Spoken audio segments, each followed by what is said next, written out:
Hi everyone, welcome to Gene Calderon Apologetics Ministries, where we are focusing on another day of teaching, and today's theme being Sunday Science. This is where we look at all the scientific discoveries and all the scientific reasoning to be able to look at things from the Bible, from the scriptures and our faith, and to see, does it support or does it go against what we believe and why we believe it. We could have good thinking, we could have good ideas, we could have the right conclusions, but a lot of times our scientific process there doesn't always support those good ideas, even though they may be true.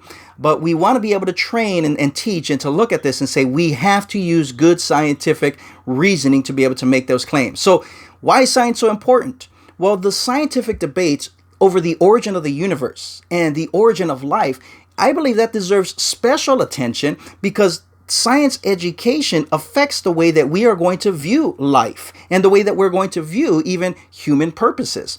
Some instructors should actually help students develop their own opinions in a way that takes science, as well as all the other subjects, very seriously.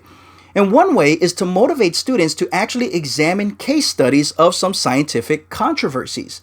Because through those case studies, students will start to gain an insight into the standard scientific procedure of inferring the best explanation from a multiple competing hypothesis.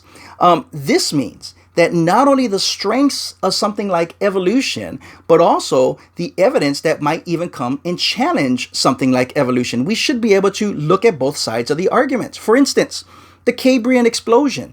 That shows us that virtually all the basic forms of animal life appeared suddenly, without a clear precursor, without something before it that eventually built up to it. The Cambrian explosion shows us that it just popped up out of nowhere. And Darwin's theory predicts the opposite, that small differences multiplying through natural selection would slowly give rise to the major anatomical differences. So, in a sense, the teach the controversy kind of way, the students will learn science as it is actually practiced. Controversy is normal within science. Students will learn to be able to distinguish between evidence, such as facts, and inferences, which is how they would reach their conclusions or the reasons for those conclusions. And students need these skills.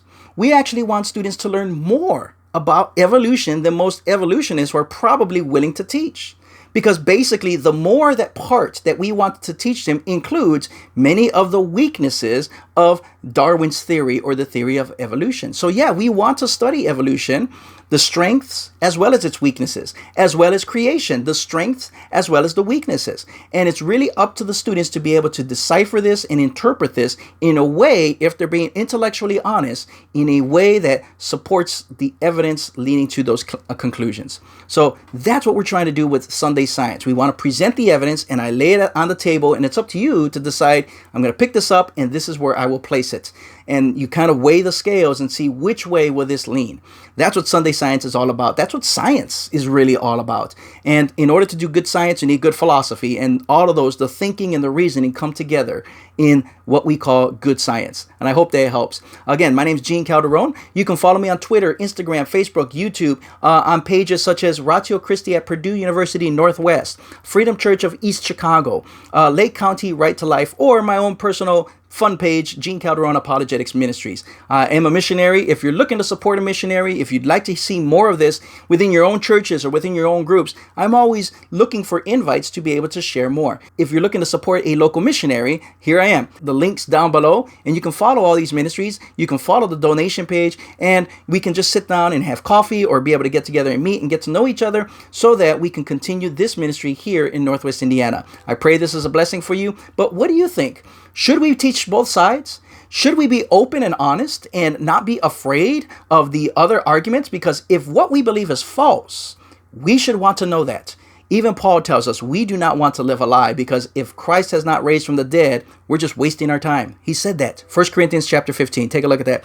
But what do you think? Should we be teaching as much as we're teaching or even more? I think we should teach a lot more, but it's up to us. We have to take responsibility for what we know and what we don't know. So take this to heart. I hope this helps you. God bless you. We'll see you soon in a couple other videos. God bless.